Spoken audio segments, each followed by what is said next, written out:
സർവാംഗസുന്ദരൻ, സൽഗുണപൂർണൻ, ഉത്തമന്മാരിൽ അത്യുത്തമൻ, CPM-ൻ്റെ ഭാവി പ്രതീക്ഷ, ഒരു മന്ത്രിയാകാനുള്ള എല്ലാ യോഗ്യതകളും ഉള്ളവൻ. ഇങ്ങനെയല്ലാതെ മറ്റെന്ത് വിശേഷണമാണ് ചാറ്റിങ്ങിലും ചീറ്റിങ്ങിലും മിടുമിടുക്കനായ ഷെജിൻ എന്ന മുസ്ലിം യുവാവിന് ചേരുക? മരുമോൻ മന്ത്രി റിയാസ് മാത്രമല്ല, DYFI ഒന്നടങ്കം തന്നെ ഷെജിൻ്റെ വീരപ്രവർത്തികൾ മലയാള നാട്ടിലെങ്ങും വർണ്ണിച്ചു പാടുകയാണ്. എന്തൊരു മഹാനുഭവൻ, എന്തൊരു അന്തസ് പാർട്ടിക്കും സഖാക്കൾക്കുമൊക്കെ. അതിനിടയിലാണ് കൂട്ടം തെറ്റി വന്ന ഒരു സഖാവിൻ്റെ വോയിസ് ക്ലിപ്പ് കല്ലുകടിയായത്. ഈ പറയുന്ന ലോക്കൽ കമ്മിറ്റി സഖാവ് ഷെജിൻ്റെ പേരിൽ ഇത് ആദ്യത്തെ സംഭവമല്ല, മൂന്നാമത്തെ സംഭവമാണ്. ഏത് പ്രത്യക്ഷത്തിൽ മൂന്നാമത്തെ സംഭവമാണ്. ഇതറിയാതെ എത്ര സംഭവം ഉണ്ടോയെന്ന് ആർക്കറിയാം? മൂന്നാമത്തെ സംഭവമാണിത്. അപ്പം ആ സ്വഭാവദൂഷ്യം, അത്തരം സ്വഭാവദൂഷ്യമുള്ള ആളുകൾ വേണ്ട എന്നാണ് പറഞ്ഞത്. മനസ്സിലായില്ലേ? ഇതൊരു ലോക്കൽ നേതാവിൻ്റെതായിരുന്നുവെങ്കിൽ മുൻ MLA-യും പാർട്ടി ജില്ലാ കമ്മിറ്റി അംഗവുമായ ജോർജ് M. തോമസ് ഉള്ള സത്യം ആദ്യമേ അങ്ങ് വിളിച്ചു പറഞ്ഞു. ലവ് ജിഹാദ് ഉണ്ടെന്നും പാർട്ടി രേഖയിൽ വ്യക്തമായി പഠിപ്പിക്കുന്നുണ്ടെന്നും അദ്ദേഹം പറഞ്ഞു.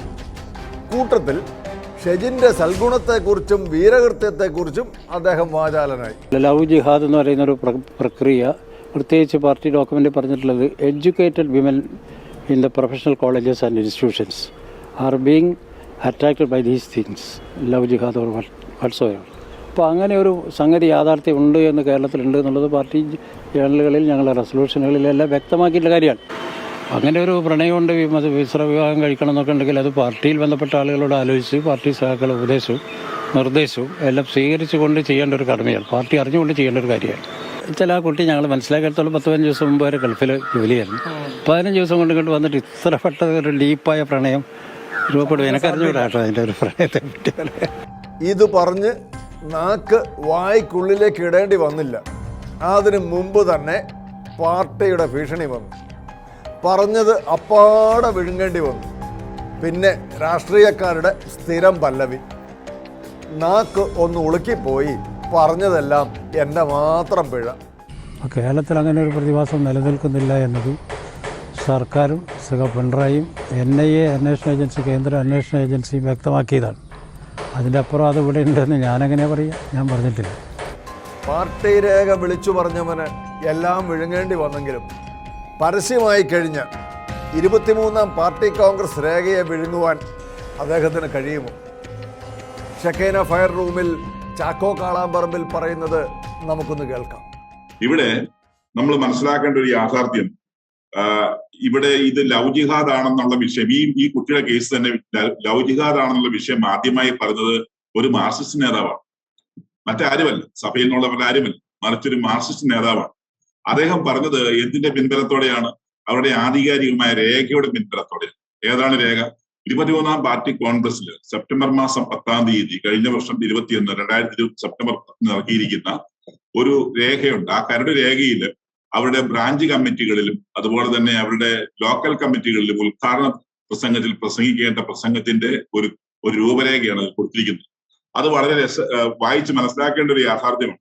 അതിനകത്ത് മനസ്സിലാക്കാൻ വേണ്ടി ഞാൻ കൃത്യമായിട്ട് അതിന്റെ ഏതാനും ഭാഗങ്ങൾ കോട്ട് ചെയ്യാം. സമയപരിമിതി ഉണ്ടെന്ന് എനിക്കറിയാമെങ്കിൽ പോലും കോട്ട് ചെയ്യാമെന്ന് ഞാൻ വിചാരിക്കുക. അവിടെ അവർ ചേർത്ത് വെച്ചിരിക്കുന്ന യാഥാർത്ഥ്യം, ന്യൂനപക്ഷ വർഗീയതയെ കുറിച്ച് പറയുമ്പോൾ മുസ്ലിം സംഘടനകളിലെല്ലാം നുഴഞ്ഞു കയറി പ്രശ്നങ്ങൾ സൃഷ്ടിക്കാൻ മുസ്ലിം വർഗീയ തീവ്രവാദ രാഷ്ട്രീയം ശ്രമിച്ചുകൊണ്ടിരിക്കുന്നു എന്ന യാഥാർത്ഥ്യത്തെ നാം കാണുന്നുണ്ട്. ഇസ്ലാമിക രാഷ്ട്ര സ്ഥാപനത്തിനായി പ്രവർത്തിക്കുന്ന ജമാഅത്തെ ഇസ്ലാമി അതിന്റെ ആശയപരമായ വേരുകൾ മുസ്ലിം സമൂഹത്തിലും പൊതുസമൂഹത്തിലും വ്യാപിപ്പിക്കുന്നതിനുള്ള പ്രവർത്തനങ്ങൾ ഈ സാഹചര്യം ഉപയോഗിച്ച് നടത്തുന്നുണ്ടെന്ന് നാം മനസ്സിലാക്കണം. തുടർന്ന് അവർ പറയുകയാണ്, തീവ്രവാദ സ്വഭാവങ്ങളിലേക്ക് യുവജനങ്ങളെ ആകർഷിക്കുന്നതിനുള്ള, അതായത് വർഗീയതയിലേക്കും തീവ്രവാദ സ്വഭാവങ്ങളിലേക്ക് യുവജനങ്ങളെ ആകർഷിക്കുന്നതിനുള്ള ബോധപൂർവമായ പരിശ്രമങ്ങൾ നടന്നു വരുന്നുണ്ട്. പ്രൊഫഷണൽ ക്യാമ്പസുകൾ കേന്ദ്രീകരിച്ചുകൊണ്ട് വിദ്യാസമ്പന്നരായ യുവതികളെ ആ വഴിയിലേക്ക് ചിന്തിപ്പിക്കുന്നതിനുള്ള ബോധപൂർവമായ ശ്രമങ്ങൾ നടന്നു വരുന്നുണ്ട്. ഇക്കാര്യത്തിൽ വിദ്യാർത്ഥി മുന്നണി, യുവജന മുന്നണിയും ഒക്കെ പ്രത്യേകം ശ്രദ്ധിക്കണമെന്ന് അവരുടെ രേഖയിൽ എഴുതി വെച്ച കാര്യമാണ് മുൻ MLA, തിരുവമ്പാടി മുൻ MLA ജോർജ് M. തോമസ് അവിടെ പ്രഖ്യാപിച്ചത്. പക്ഷേ ഇവിടുത്തെ വലിയ ഒരു വസ്തുത നമ്മൾ മനസ്സിലാക്കേണ്ട യാഥാർത്ഥ്യമുണ്ട്. ഇതിനെ തമസ്കരിക്കുക. രേഖയിൽ എഴുതി വെച്ചത് കേട്ടില്ല പശു പുല്ല് തിന്നില്ല എന്നുള്ള നാടൻ പ്രയോഗമുണ്ട്. അതുപോലെ രേഖയിൽ എഴുതി വെച്ചത് ഞങ്ങൾക്ക് ബാധകമല്ല. ഞങ്ങൾക്കിപ്പോ ആരെയാണോ സംരക്ഷിക്കേണ്ടത് അതിനുവേണ്ടി ഞങ്ങൾ നിലകൊള്ളും. ആരെയാണോ തള്ളേണ്ടത് ഞങ്ങൾക്ക് നഷ്ടമില്ലാതെ അവരെ തള്ളും എന്നുള്ള നിലപാടാണ് ഇതിനകത്ത് കണ്ടത്. ഇനി പാർട്ടി തീരുമാനിക്കും ലവ് ജിഹാദ് വേണോ വേണ്ടയോ എന്ന്. ജോർജ് എം തോമസിനെ പോലെയുള്ളവർ തിരുവായ്ക്കെതിർവായില്ലാതെ പഞ്ചപുച്ഛമടക്കി നിൽക്കുമ്പോൾ ഈ പാർട്ടിയെക്കുറിച്ച് നിങ്ങൾക്കൊരു ചുക്കും അറിയില്ല എന്ന് പറഞ്ഞത് എത്ര ശരിയാണ്? SDPI പറയും ഞങ്ങളത് നടപ്പാക്കും. അതാണ് ഇപ്പോഴത്തെ ഒരു ലൈന്. കോടഞ്ചേരി വിഷയത്തിൽ ചാനൽ ചർച്ചകളേറെ കഴിഞ്ഞു. എല്ലാവർക്കും ഷെജിനെ ഒന്ന് വെള്ളഭൂഷണം. അത് ഷെജിനോടുള്ള സ്നേഹം കൊണ്ടൊന്നുമല്ല, മുസ്ലിം പ്രീണനം മാത്രം ലക്ഷ്യം. അങ്ങനെ ചർച്ച നടത്തി ലവ് ജിഹാദിനെ വെളുപ്പിച്ചെടുത്തുകൊണ്ടിരിക്കുമ്പോഴാണ് ഏഷ്യാനെറ്റ് മറ്റൊരു ചർച്ച നടത്തിയത്. ചർച്ചയിൽ സഭാപ്രതിനിധിയായി വിളിച്ചത് ഡോക്ടർ ചാക്കോ കാളാമ്പറമ്പലിനെ. ലവ് ജിഹാദിന് തെളിവുണ്ടോ? ഉണ്ടെങ്കിൽ എന്തുകൊണ്ട് ഇരയായവർ കേസ് കൊടുക്കുന്നില്ല എന്ന സ്ഥിരം ചോദ്യങ്ങൾക്ക് ഈ ചർച്ചയിൽ മറുപടിയായി ഡോക്ടർ ചാക്കോ കാളാമ്പറമ്പിൽ നടത്തിയ പരാമർശങ്ങൾ ഏറെ ശ്രദ്ധേയമായി. ഏഷ്യാനെറ്റിൻ്റെ വിനുവിനെ നിശബ്ദനാക്കിയ ആ വെളിപ്പെടുത്തലിലേക്ക്. ഫോഴ്സിബിൾ കൺവേർഷൻ ആണ് നടക്കുന്നത്. ഞാൻ അതിൻ്റെ ഉദാഹരണങ്ങൾ നിരവധി വേണമെങ്കിൽ ബഹുമാനപ്പെട്ട ബിനുവിൻ്റെ മുമ്പിൽ ഞാൻ അവതരിപ്പിക്കാം. അതായത് ഞങ്ങൾ ഈ കഴിഞ്ഞ നാളുകളിൽ താമരശ്ശേരി രൂപതയുടെ ഒരു പ്രത്യേക വിങ്ങുണ്ട്, നമുക്ക് ഒരു ജാഗ്രത വിങ്ങുണ്ട്. ആ ജാഗ്രതാ വിങ്ങും അതോടൊപ്പം തന്നെ താമരശ്ശേരി രൂപതയുടെ കൗൺസിലിംഗ് സെൻ്ററുകളിൽ നമുക്ക് കിട്ടിയ രേഖകളാണ്. 265 യുവതികളെ ഇതുപോലുള്ള കൺവേർഷന് വേണ്ടിയുള്ള നിർബന്ധങ്ങൾ ഞങ്ങൾ മോചിപ്പിച്ചെടുത്തിട്ടുണ്ട്. 23 പേര് കഴിഞ്ഞ ഒരു വർഷത്തിനുള്ളിൽ ഇത്തരത്തിലുള്ള കൺവേർഷൻ വിധേയമായി പോയിട്ടുണ്ട്. ക്രിസ്തീയ സമുദായത്തിലേക്ക് ഞാൻ പറയുന്നത് തീർക്കട്ടെ. സഭയിലേക്ക് പോകുന്നതോ അല്ലെങ്കിൽ മറ്റ് സമുദായത്തിലേക്ക് പോകുന്നതല്ല വിനു ഇവിടുത്തെ വിഷയം. ഒരു വ്യക്തിയെ കൊണ്ട് നിർബന്ധിച്ച് പീഡിപ്പിച്ച് മതപരിവർത്തനം നടത്തുന്ന ഫോഴ്സിബിൾ കൺവേർഷനാണ് ഞാൻ പറയുന്നത്. എൻ്റെ വ്യക്തിപരമായ സ്വാതന്ത്ര്യം അനുസരിച്ച് എനിക്ക് ഏത് മതത്തിലേക്കും കൺവേർട്ട് ചെയ്യാം, അതിനെ ആരും എതിർക്കുന്നില്ല. മറിച്ച് ഫോഴ്സിബിൾ കൺവേർഷൻ നടക്കുന്നു. എന്തിൻ്റെ പേരിൽ? വിവാഹത്തിൻ്റെ മറവിൽ അല്ലെങ്കിൽ വിവാഹം കഴിഞ്ഞിട്ട് പീഡനത്തിൻ്റെ മറവിൽ മതത്തിൻ്റെ പേരിലൊക്കെ ഫോഴ്സിബിൾ കൺവേർഷൻ നടക്കുന്ന വ്യക്തികൾ അവസാനം ഈ അടുത്ത ദിവസം ഉണ്ടായ ഒരു സംഭവം ഞാൻ വിനുവിൻ്റെ ശ്രദ്ധയിൽപ്പെടുന്നത് താമരശ്ശേരിയിൽ തന്നെ സംഭവിച്ചതാണ്. അതായത് 4ാമത് വിവാഹം കഴിച്ചൊരു സ്ത്രീ, ആ സ്ത്രീ അറിഞ്ഞില്ല 4ാമത്തെ വിവാഹമാണെന്ന്. ഒരു മുസ്ലിം യുവാവിനെ വിവാഹം കഴിച്ചു പോയി. അതിനുശേഷം 4-5 കൊല്ലമായി അവർക്ക് 4 വയസ്സുള്ള കുട്ടിയുണ്ട്. അയാളിപ്പോൾ 7 വിവാഹം കഴിച്ചു. ഇവരുടെ ജോലി കൊണ്ടാണ് ജീവിച്ചിരുന്നത്. അവർ അവസാനം പീഡനം സഹിക്കാതെ അവിടെ നിന്ന് ആ കുഞ്ഞുമായിട്ട് ഇറങ്ങിപ്പോന്നു. ഇപ്പം നമ്മുടെ ഒരു കെയർ സെൻ്ററിലാണുള്ളത്. മറ്റൊരു കുട്ടി ഒരു നീറ്റിൻ്റെ പരീക്ഷയ്ക്ക് പഠിക്കാൻ പോയ കുട്ടിയാണ്. 3 പെൺകുട്ടികൾ, ഒരു പ്രത്യേക സമുദായപ്പെട്ട 3 പെൺകുട്ടികൾ ആ കുട്ടിയുടെ കയ്യിൽ നിന്ന് ബൈബിള് വാങ്ങി കീറിക്കളയും കൊന്ത വലിച്ചു കളയും ഒരു മുസ്ലിം യുവാവുമായിട്ട് ബന്ധപ്പെടാനായിട്ട് അല്ലെങ്കിൽ അതുമായിട്ട് സ്നേഹബന്ധത്തിലാകുവാനായിട്ട് നിരന്തരം പ്രേരിപ്പിക്കുകയും വിശുദ്ധ കുർബാന ദേവാലയത്തിൽ നിന്ന് അടിച്ചുകൊണ്ട് മാറ്റാൻ ശ്രമിക്കുകയും ചെയ്ത് ആ കുട്ടിയെ പീഡിപ്പിച്ച അവസരം കൊണ്ടിട്ട് ഈ അടുത്ത ദിവസം മാതാവ് ആ കുട്ടിയെ അവിടെ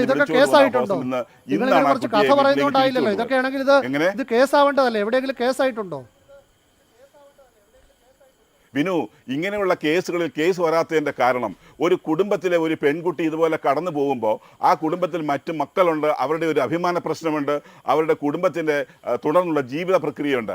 അത് കേസ് കൊടുക്കാൻ എത്ര കേസിൽ വേണമെങ്കിലും ഒരു ജുഡീഷ്യൽ അന്വേഷണം നിങ്ങൾ വെക്കുക.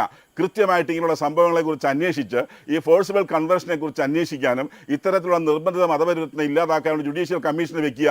അന്വേഷണ കമ്മീഷന് മുമ്പിൽ ഏത് റിപ്പോർട്ടുകളും തയ്യാറാക്കുവാനായിട്ട്, ഇത്തരത്തിലുള്ള ആളുകളുടെ മൊഴികൾ എടുപ്പിക്കുവാനായിട്ട്, അവരുടെ സാക്ഷികൾ കൊടുക്കുവാനായിട്ട് തയ്യാറാണ്. എന്തുകൊണ്ടാണ് അത്തരത്തിലുള്ള ചർച്ചയിലേക്ക് നമ്മൾ പോകാം? പ്രണയം നടിച്ച് ഇതര മതസ്ഥരായ പെൺകുട്ടികളെ ചാക്കിൽ കയറ്റുന്ന ഇസ്ലാമിക തീവ്രവാദികളുടെ തന്ത്രങ്ങൾ തിരിച്ചറിയാൻ ഹൈന്ദവ ക്രൈസ്തവ സമുദായങ്ങളിലുള്ളവർക്ക് കോടഞ്ചേരി സംഭവം ഒരു കാരണമായി തീർന്നിരിക്കുകയാണ്. പെൺകുട്ടികളെ ഇസ്ലാമിലേക്ക് പരിവർത്തനം ചെയ്യുന്ന തന്ത്രങ്ങളെക്കുറിച്ച് ഷെഖൈന ബിഗ് ഡിബേറ്റിൽ കാസ പ്രസിഡന്റ് കെവിൻ പീറ്റർ അനുഭവങ്ങളുടെ വെളിച്ചത്തിൽ നടത്തിയ കൃത്യമായ ഒരു വിശകലനം കേൾക്കാം. കാര്യം ഈ താങ്കൾ സൂചിപ്പിച്ചതുപോലെ, ബിനോയ് സൂചിപ്പിച്ചതുപോലെ, പെണ്ണിന്റെ വീട്ടുകാരോ പെണ്ണിന്റെ കൂട്ടുകാരോ ആരോ അറിയുന്നില്ല. പക്ഷെ ചെറുക്കന്റെ സുഹൃത്തുക്കൾക്കും ബന്ധുക്കൾക്കും സ്വന്തം ഉമ്മയ്ക്കും വരെ അറിയാൻ സാധിക്കും. കാര്യം ഇതൊക്കെ വളരെ ഒരു തന്ത്രപൂർവമായിട്ടാണ് 3 സ്റ്റേജുകളിലാണ് ഈ ലവ് ജിഹാദിന്റെ പരിപാടി നടക്കുന്നത് 3 സ്റ്റേജുകളായിട്ടാണ്. ആദ്യ സ്റ്റേജിൽ പ്രണയം, നാട്ടിൻപുറത്തെ ഭാഷയിൽ പറഞ്ഞാൽ അസ്ഥിയിൽ പിടിക്കുക എന്ന് പറയുന്ന ഘട്ടം വരെ മതത്തെക്കുറിച്ച് മിണ്ടില്ല. ആദ്യം നല്ല കെയറിങ് ആയിരിക്കും, നല്ല സൗഹൃദമായിരിക്കും, പലവിധ സഹായങ്ങൾ ചെയ്തു കൊടുക്കും. മുഖം വാടിയിരുന്നാൽ അതിന്റെ കാരണം അന്വേഷിക്കും. ഭയങ്കര കെയറിങ് ആണ്, അവിടെ നല്ലൊരു സുഹൃത്തായിരിക്കും. ക്രമേണ ഈ സുഹൃത്ത് ബന്ധം പ്രണയത്തിലേക്ക് മാറ്റും. അങ്ങനെ പ്രണയത്തിലേക്ക് മാറ്റി കഴിഞ്ഞു കഴിഞ്ഞപ്പോഴത്തേക്കും ഇങ്ങനെ അസ്ഥിയിൽ പിടിക്കുന്ന ഒരു അവസ്ഥ എത്തിക്കഴിയുമ്പോൾ പിന്നെ സംഭവിക്കുന്നതെന്ന് പറഞ്ഞാൽ വിവാഹ ജീവിതത്തെ കുറിച്ചുള്ള ചർച്ചകളാണ് ഇവരുടെ. എങ്ങനെയായിരിക്കണം വിവാഹ ജീവിതം, എങ്ങനെയായിരിക്കണം, എത്ര കുട്ടികൾ വേണം, എങ്ങനെ എവിടെയൊക്കെ ഹണിമൂണിന് പോകണം, ഇതെല്ലാം ചർച്ച ചെയ്യും. പെട്ടെന്ന് ഒരു നാൾ ഇതിന്റെ ഇടയ്ക്ക് ഈ പയ്യന്റെ വീട്ടിലേക്ക് മാതാവിനെ കൊണ്ട് സംസാരിപ്പിക്കാവുന്ന ഒരു പരിപാടിയുണ്ട്. ഇതിനകത്ത് അതൊരു തന്ത്രമാണ്. കാര്യം പയ്യന് ഫോൺ കോൾ വരുന്നു, ആ സമയം ഇവളുടെ കയ്യിലേക്ക് ഫോൺ കൊടുക്കുന്നു, ഇവൾ സംസാരിക്കുന്നു. അങ്ങനെ പല തവണയായി ഉമ്മ തിരക്കി എന്ന് പറയുമ്പോഴത്തേക്ക് അടുത്ത കോളിൽ ഉമ്മയെ വിളിച്ചു കൊടുക്കുന്നു. ഇങ്ങനെ ഇവര് തമ്മിൽ ഭയങ്കര കെയറിങ് ആവുന്നു. ഒരു ദിവസം വീട്ടിൽ കൊണ്ടുപോകുന്നു. ഉമ്മയുടെ ഭയങ്കര സ്നേഹം, സ്വന്തം വീട്ടിൽ സ്വന്തം മാതാവിൽ നിന്നോ പിതാവിൽ നിന്ന് കിട്ടാത്ത സ്നേഹം എല്ലാം പെട്ടെന്ന് അവിടുന്ന് കൊടുക്കുമ്പോൾ ഇവൾ ആകെ പരവശയാവുന്നു. ഇങ്ങനെ പെട്ടെന്നൊരു നാൾ ഇങ്ങനെ പോകുന്നതിനിടയിൽ ഈ ചെറുക്കൻ ഒരു ദിവസം മൂഡൌട്ടായിട്ട് വരുന്നു. ഇതിലെ കാമുകൻ മൂഡൌട്ടായിട്ട് വരും. ആ മൂഡൌട്ടായിട്ട് വരുമ്പോൾ ഇതിന്റെ കാര്യം അന്വേഷിക്കുമ്പോൾ അവളോട് പറയുക, ഞാൻ വിവാഹത്തിന്റെ കാര്യം എന്റെ വീട്ടിൽ പറഞ്ഞു, പക്ഷെ വീട്ടുകാർ പറഞ്ഞത് അത് സാധിക്കില്ല. കാര്യം നീ ഒരു അന്യമതത്തിലെ കുട്ടിയെ കൊണ്ടുവന്നാൽ നിന്റെ മൂത്ത ചേച്ചിയുടെ ഭർത്താവ് അവളെ ഉപേക്ഷിക്കും, നിന്റെ അനിയത്തിയുടെ നിക്കാഹ് നടക്കാനുണ്ട്, അത് നടക്കില്ല, അതുകൊണ്ട് ഒരിക്കലും സാധ്യമല്ല. പിന്നെ വേണമെങ്കിൽ അവൾ വേണമെങ്കിൽ നീ ഇസ്ലാമിലേക്ക് കൊണ്ടുവന്നോളൂ, നമ്മുടെ മതത്തിലേക്ക് കൊണ്ടുവന്നോളൂ, നടത്തിത്തരാം.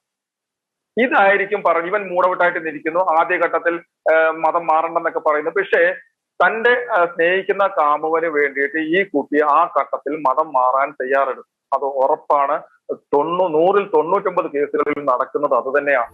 സൂക്ഷിച്ചാൽ ദുഃഖിക്കേണ്ട. മാതാപിതാക്കളും പെൺകുട്ടികളും ഇതൊരു മുന്നറിയിപ്പായി സ്വീകരിച്ചാൽ നിങ്ങൾക്കും നിങ്ങളുടെ കുടുംബത്തിനും കൊള്ളാം. ലവ് ജിഹാദിൽ സമഗ്ര അന്വേഷണത്തിന് സർക്കാരിനെ വെല്ലുവിളിച്ചാണ് ബിഷപ്പ് പാംപ്ലാനി തൻ്റെ സ്ഥാനാരോഹണ ചടങ്ങുകളിലേക്ക് പ്രവേശിച്ചത്. അതുകൊണ്ട് തന്നെ സ്ഥാനാരോഹണത്തിന് ശേഷം നടന്ന പൊതുസമ്മേളനത്തിൽ അല്പം രാഷ്ട്രീയവും കടന്നു വന്നു. കേന്ദ്രമന്ത്രി വി മുരളീധരനാണ് ക്രൈസ്തവരുടെ ആശങ്കകളെ പൊതുവേദിയിൽ ഉയർത്തിയത്. ആ പ്രസംഗത്തിലെ പ്രസക്ത ഭാഗത്തിലേക്ക്. ജിഹാദ് എന്ന വാക്ക് ഉപയോഗിച്ചാൽ അഭിമന്യ പിതാക്കന്മാർ പോലും കേസിൽ പ്രതികളാക്കപ്പെടും എന്ന ഒരു സാഹചര്യം നിലനിൽക്കുന്നു. തീർച്ചയായിട്ടും ആശങ്കയുള്ള കാര്യമാണ്. കാരണം സഭ ഏതെങ്കിലും ഒരു സമുദായത്തെ കുറ്റപ്പെടുത്തിക്കൊണ്ടൊന്നും പറഞ്ഞതായിട്ട് എനിക്കിതുവരെ തോന്നിയിട്ടില്ല. ഇസ്ലാമിക സഹോദരന്മാരെ എല്ലാവരെയും സംശയത്തോടെ കാണുന്നുമില്ല. പക്ഷേ ക്രൈസ്തവരായ പെൺകുട്ടികളെ മതം മാറ്റാൻ ബോധപൂർവമായ ശ്രമം ചില ശക്തികൾ നടത്തുന്നു എന്ന് സഭാ നേതൃത്വമല്ലാതെ മറ്റാര് പറയും? കേരളത്തിൻ്റെ വിദ്യാഭ്യാസ ആതുര ശുശ്രൂഷ രംഗത്തെല്ലാം മഹനീയമായിട്ടുള്ള സംഭാവനകൾ നൽകുന്ന ഒരു സമുദായം അത്തരമൊരു ആശങ്ക ചൂണ്ടിക്കാണിക്കുമ്പോൾ അതേക്കുറിച്ച് അന്വേഷിക്കുകയും അതിന് പരിഹാരം കണ്ടെത്താൻ ചെയ്യുകയുമല്ലേ ഉത്തരവാദപ്പെട്ട ആളുകൾ ചെയ്യേണ്ടത്. അതിനു പകരം അത് പറയുന്നവരെ കുറ്റവാളികളായിട്ട് ചിത്രീകരിക്കുകയാണോ വേണ്ടത്? മാത്രമല്ല, കേരളത്തിൽ ഇത്തരത്തിലുള്ള അനാശാസ്യമായ പ്രവണതകൾ മതതീവ്രവാദികൾ നടത്തുന്നു എന്ന് ആദ്യം പറഞ്ഞത് കേരളത്തിൻ്റെ മുഖ്യമന്ത്രിയായിരുന്ന ശ്രീ വി.എസ്. അച്യുതാനന്ദനാണ്. പിന്നീട് കേരളത്തിലെ 2 പോലീസ് മേധാവിമാർ അത് ആവർത്തിച്ചു. കേരളത്തിൽ ലവ് ജിഹാദ് നടക്കുന്നുണ്ട് എന്ന് കേരളത്തിൽ പോലീസിൻ്റെ തന്നെ രഹസ്യ റിപ്പോർട്ടുണ്ടെന്നാണ് പറയുന്നത്. ദാവാ സ്ക്വാഡ് എന്ന പേരിൽ ഈ ലക്ഷ്യത്തോടു കൂടി പ്രവർത്തിക്കുന്നു എന്നുള്ള ഒരു പോലീസ് റിപ്പോർട്ട് ഒരു പ്രമുഖ ഇംഗ്ലീഷ് പത്രം 2017 റിപ്പോർട്ട് ചെയ്തിട്ടുണ്ട്. മാത്രമല്ല, നമ്മുടെ വളരെ പ്രധാനപ്പെട്ട കേരളത്തിലെ ഏറ്റവും വലിയ രാഷ്ട്രീയ പാർട്ടി തന്നെ ഇസ്ലാമിക തീവ്രവാദികൾ ഇതരമതസ്ഥരായിട്ടുള്ള പെൺകുട്ടികളെ ലക്ഷ്യമിടുന്നു, പ്രൊഫഷണലുകളായിട്ടുള്ള പെൺകുട്ടികളെ മതം മാറ്റാനുള്ള ശ്രമം നടക്കുന്നു എന്നൊക്കെയുള്ള പല കാര്യങ്ങളും ചൂണ്ടിക്കാണിച്ചിട്ടുമുണ്ട്. ഇത്രയെല്ലാം തെളിവുകൾ മുന്നിലുണ്ടായിട്ടും സഭയുടെ ആശങ്കകളെ അതിൻ്റെ മുഖവിലക്കെടുക്കാൻ തയ്യാറാകുന്നതിൽ ഇപ്പോഴും എന്തുകൊണ്ട് മടി കാണിക്കുന്നു എന്നുള്ളത് എൻ്റെ മനസ്സിൽ ഉയർന്നിട്ടുള്ള ചോദ്യമാണ്. സദസ്സ് പ്രസംഗം കേട്ട് ആവേശത്തോടെ കൈയടിച്ചു. അപ്പോൾ ജോൺ ബ്രിട്ടാസിന് ഒരു സംശയം, ഇവിടെ രാഷ്ട്രീയം പറയാമോ? എങ്കിൽ പിന്നെ കുറച്ച് തനിക്കും പറയാനുണ്ടെന്ന് കരുതി അങ്ങ് വടക്കേ ഇന്ത്യയിലെ വിദ്വേഷ കഥകൾ സദസ്സിൽ വിളമ്പി കയ്യടി വാങ്ങാൻ ആവുന്നത് പരിശ്രമിച്ചു. പക്ഷേ സദസ്സിൽ മൂകത. കൈയടിക്കാൻ ആരുമില്ല. സദസ്സിൻ്റെ മനസ്സ് മുരളീധരൻ ഉയർത്തിയ നിലപാടുകളോട് ഒപ്പമായിരുന്നു. ആ സദസ്സ് കേരളത്തിലെ ക്രൈസ്തവരുടെ പരിച്ഛേദമാണ് എന്ന് CPM ഇനി എന്നാണാവോ മനസ്സിലാക്കുന്നത്? വർത്തമാന കേരളം ഏറെ ചർച്ച ചെയ്ത ഒരു മുഖപ്രസംഗത്തെക്കുറിച്ചാണ് ഇനി.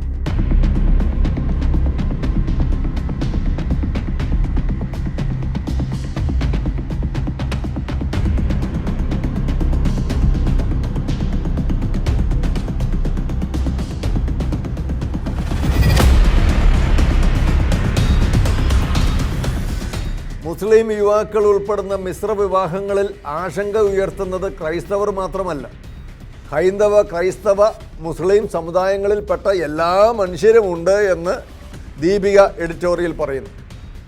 ഈ വിഷയം ഒന്നിച്ചിരുന്ന് ചിന്തിക്കേണ്ടതാണെന്നും അല്ലാത്ത പക്ഷം ഇസ്ലാമിക തീവ്രവാദ സംഘടനകൾ ഉയർത്തുന്ന ഭീഷണിക്ക് മുസ്ലിം സമുദായത്തിലെ നിരപരാധികളും പഴി കേൾക്കേണ്ട സാഹചര്യമുണ്ടാകും.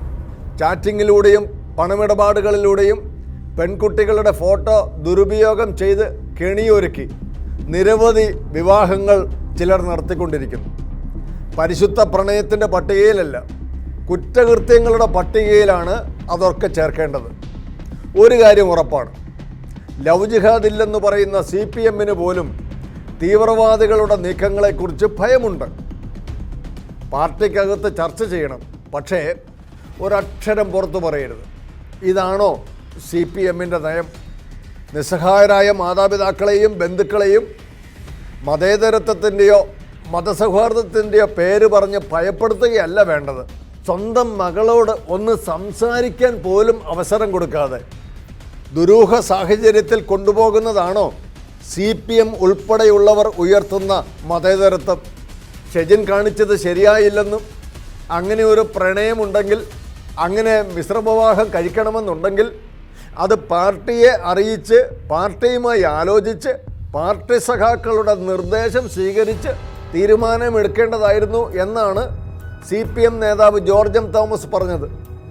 ഇത്തരമൊരു തീരുമാനമെടുക്കും മുമ്പ് ഷെജിൻ അത് പാർട്ടിയോടും അടുത്ത സഖാക്കളോടും പറയണം. പക്ഷേ പെൺകുട്ടിയെ ഇത്രകാലം സ്നേഹിച്ച് വളർത്തിയ മാതാപിതാക്കളോട് പെൺകുട്ടിയോ യുവാവോ ഒന്നും പറയേണ്ടതില്ല. വിദേശത്ത് ലക്ഷങ്ങൾ ശമ്പളമുള്ള ഉദ്യോഗസ്ഥയായിട്ടൊന്നുമല്ലല്ലോ അവൾ ജനിച്ചത്. അവളെ പഠിപ്പിച്ച് സ്വന്തം കാലിൽ നിൽക്കാൻ പ്രാപ്തയാക്കാൻ അഹോരാത്രം വിയർപ്പൊഴുക്കിയത് അവളുടെ അപ്പനമ്മമാരാണ്. ഇങ്ങനെ പോകുന്നു ദീപികയുടെ എഡിറ്റോറിയൽ. ഒരു കാര്യത്തിൽ ഷെജിനോട് പ്രത്യേകം നന്ദി പറയാതിരിക്കാൻ കഴിയില്ല. ഹൈന്ദവ ക്രൈസ്തവ കുടുംബങ്ങളിലെ മാതാപിതാക്കൾക്ക് തങ്ങളുടെ മക്കളോട് പ്രണയക്കണികളിൽ വീണുപോയാൽ ഉണ്ടാകാവുന്ന വിപത്തുകളെക്കുറിച്ച് അറിവ് നൽകാൻ ഒരു ഉദാഹരണമായി താങ്കളുടെ ഈ ചതിയെ ചൂണ്ടിക്കാണിച്ചാൽ മതി.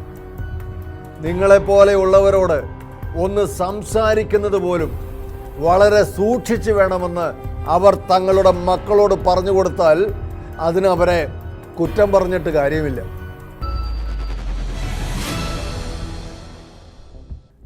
അങ്ങനെ സ്വീഡൻ്റെ സമാധാനവും പോയി കിട്ടി. ഇതുവരെയും ഇന്ത്യക്കാർക്ക് സ്വീഡനോട് ഒരസൂയയുണ്ടായിരുന്നു. ലോകത്തിലെ ഏറ്റവും സന്തോഷവും സംതൃപ്തിയും നിറഞ്ഞ രാജ്യങ്ങളിലൊന്ന്.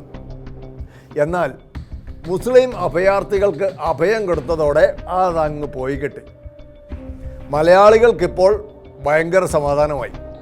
സ്വന്തം വീട്ടിൽ കറണ്ട് പോകുമ്പോൾ അയൽവക്കത്തെ വീട്ടിലും കറണ്ട് ഇല്ല എന്ന് ഉറപ്പ് വരുത്തുമ്പോൾ ഉണ്ടാകുന്ന ഒരു സന്തോഷമുണ്ടല്ലോ, ഏതാണ്ട് അതുപോലെയുള്ള ഒരു സന്തോഷം. സമാധാനവും സന്തോഷവും നിറഞ്ഞു നിന്നിരുന്ന സ്വീഡൻ എന്ന രാജ്യത്ത് നിന്ന് ഇപ്പോൾ ദിനം പ്രതി പുറത്തു വരുന്നത് അസമാധാനത്തിൻ്റെയും അസ്വസ്ഥതകളുടെയും വാർത്തകളാണ്.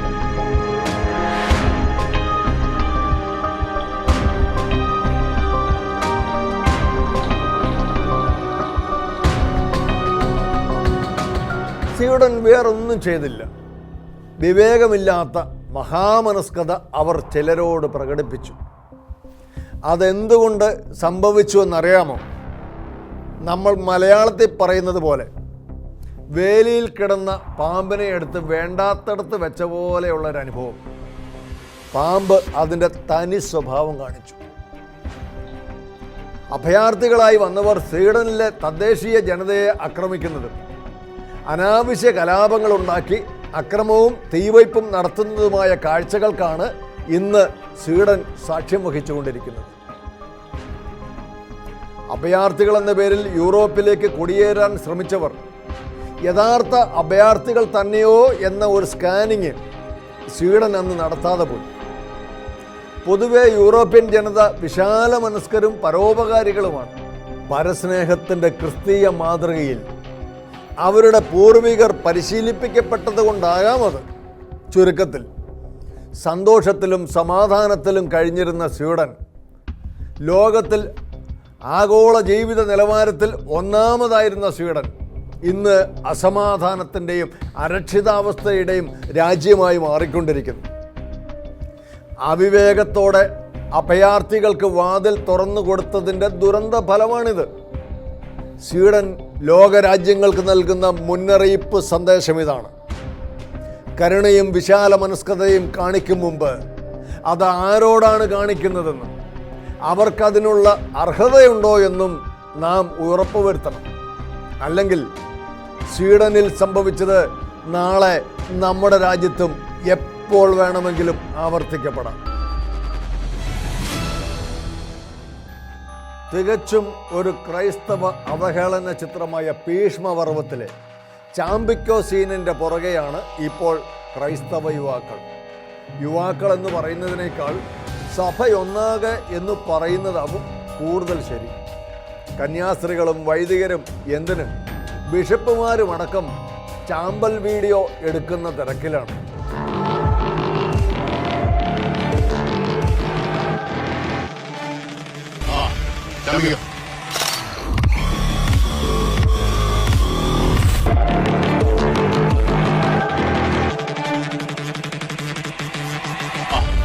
ആശാൻ അക്ഷരം ഒന്ന് പിഴച്ചാൽ 51 പിഴയ്ക്കും ശിഷ്യന് എന്നാണല്ലോ.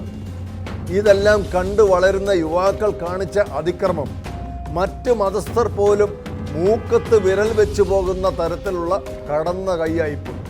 ഇരിങ്ങാലക്കുട രൂപതയിലെ ഒരു ഇടവകയിലെ KCYM പ്രവർത്തകർ ക്രിസ്തുവിൻ്റെ അന്ത്യ-അത്താഴം ചിത്രീകരിച്ചതിന് ശേഷം അവർ ചെയ്ത ഫോട്ടോഷൂട്ട് ചാമ്പിക്കോ വിശ്വാസികളെ എത്രമാത്രം വേദനിപ്പിച്ചുവെന്ന് അവർ അറിഞ്ഞു കാണുമോ എന്തോ.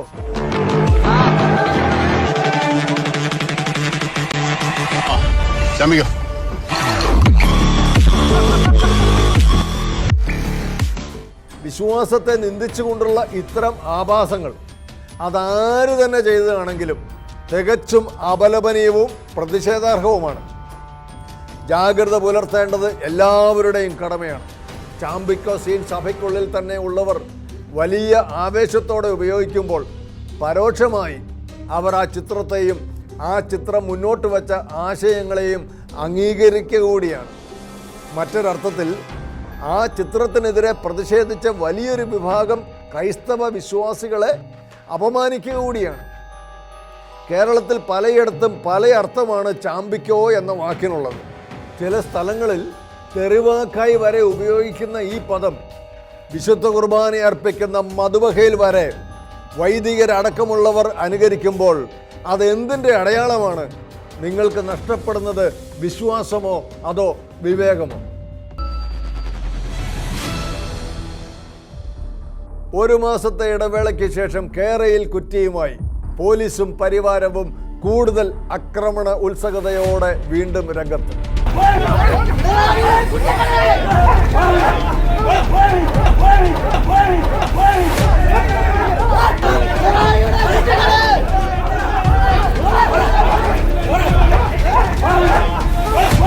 നാടിനും നാട്ടാർക്കും വേണ്ടാത്തത് റെയിലിനു വേണ്ടി സർക്കാർ ജനത്തിനെതിരെ തിരിയുമ്പോൾ രൂക്ഷ വിമർശനവുമായി KCBC മീഡിയ കമ്മീഷൻ വീണ്ടും രംഗത്തെത്തി.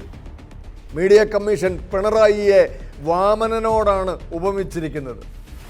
ഒറ്റ ചവിട്ടുകൊണ്ട് കേരളിനായി കേരളം മുഴുവൻ അളന്നെടുക്കാനാണ് സർക്കാരിൻ്റെ ശ്രമം. പൊതുജനത്തിൻ്റെ ജീവിതത്തിലേക്ക് റെയിൽ ഓടിക്കാൻ ജനങ്ങളെ തെരുവിൽ നേരിടുന്നു. ഇത് സർക്കാരിൻ്റെ അഹങ്കാരമാണ്. സ്വന്തം പൗരന്മാരുടെ ആശങ്കകളോട് ഇത്രയധികം ധാർഷ്ട്യം കാണിക്കുന്നത് മൂന്നാംകിട ഏകാധിപത്യമാണ്. കിടപ്പാടവും സ്വപ്നവും നഷ്ടമായി തെരുവിൽ നിലവിളിക്കുന്നവൻ്റെ നെഞ്ചിൽ ബൂട്ടിട്ട് ചവിട്ടുന്നത് തികഞ്ഞ ഫാസിസമാണ്. അപക്വമായ വികസന ആശയത്തിൻ്റെ മറവിൽ നിരവധി മനുഷ്യരുടെ വർഷങ്ങളുടെ അധ്വാനമാണ് തെരുവിലെറിയുന്നത്. മുൻപ് കൊടിയൊഴിപ്പിക്കപ്പെട്ടവർക്ക് എന്ത് നീതിയാണ് ഇതുവരെ കിട്ടിയിട്ടുള്ളത്? എത്ര പറഞ്ഞാലും മുഖ്യമന്ത്രിക്ക് മനസ്സിലാവാത്തതാണോ അതോ മനസ്സിലായിട്ടും മണ്ടം കളിക്കുന്നതാണോ എന്നതാണ് ഇപ്പോൾ ജനങ്ങളുടെ സംശയം. ഒരു കാര്യം ഉറപ്പാണ്, ഇത് മണ്ടം കളിയൊന്നുമല്ല, ശരിക്കും മനസ്സിലാക്കി തന്നെ കളിക്കുന്നതാണ്. ക്ഷീരമുള്ളോരകിട്ടും ചുവട്ടിലും കൊതുകിന് ചോര തന്നെ പഥ്യം. നാടിൻ്റെ വികസനമെന്ന ലേബലിൽ കീശയുടെ വികസനം തന്നെയാണ് ലക്ഷ്യമെന്ന് ആർക്കാണ് അറിഞ്ഞുകൂടാത്തത്? ഒരാഴ്ചക്കാലത്തെ സംഭവങ്ങളുടെ കൃത്യമായ വിശകലനങ്ങളും സ്കാനിംഗ് റിപ്പോർട്ടുമായി വീണ്ടും ന്യൂസ് സ്കാൻ അടുത്തയാഴ്ച ഇതേ ദിവസം ഇതേ സമയം.